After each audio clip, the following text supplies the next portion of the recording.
Faire découvrir. Ce n'est pas laisser essayer au hasard. Avec un ado, la première étape, ce sont les règles, pas le tir. Le but est de garder une pratique calme, lisible et facile à répéter.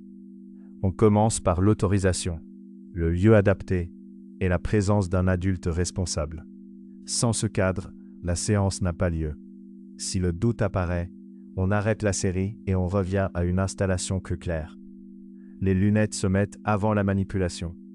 Ce petit détail donne le ton. On pratique sérieusement ou on ne pratique pas. Une bonne séance donne toujours plus d'informations qu'un essai improvisé.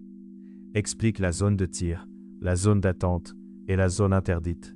Chacun doit savoir où se placer avant le premier essai. La sécurité doit rester visible à chaque étape, même quand l'exercice semble simple. Le matériel reste posé pendant l'explication. Cela évite l'excitation du premier contact et garde l'attention sur les règles. Le but est de garder une pratique calme, lisible et facile à répéter. La cible doit être claire, proche et devant un fond sûr. Il n'y a qu'une direction autorisée et elle ne change pas. Si le doute apparaît, on arrête la série et on revient à une installation plus claire. Pour une découverte, une seule personne pratique à la fois. Les autres restent derrière sans commenter au moment du geste. Une bonne séance donne toujours plus d'informations qu'un essai improvisé. L'erreur, c'est de faire tout de suite un concours. La première séance doit apprendre le cadre, pas chercher la performance. La sécurité doit rester visible à chaque étape, même quand l'exercice semble simple. Définis un mot simple pour arrêter immédiatement. Si l'adulte dit stop, tout le monde pose le matériel sans discuter. Le but est de garder une pratique calme, lisible et facile à répéter.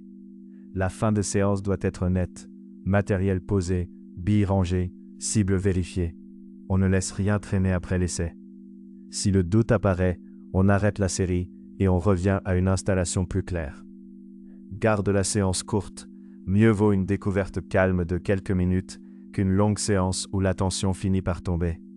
Une bonne séance donne toujours plus d'informations qu'un essai improvisé. Mon avis, avec un ado, le premier objectif n'est pas de toucher le centre, c'est de montrer qu'un lance-pierre se pratique seulement dans un cadre clair. La sécurité doit rester visible à chaque étape, même quand l'exercice semble simple. Retrouve les lance-pierres pour débuter, les cibles et les accessoires sur lancepierrechasse.com. Avec le code YT05, tu profites de 5% de réduction.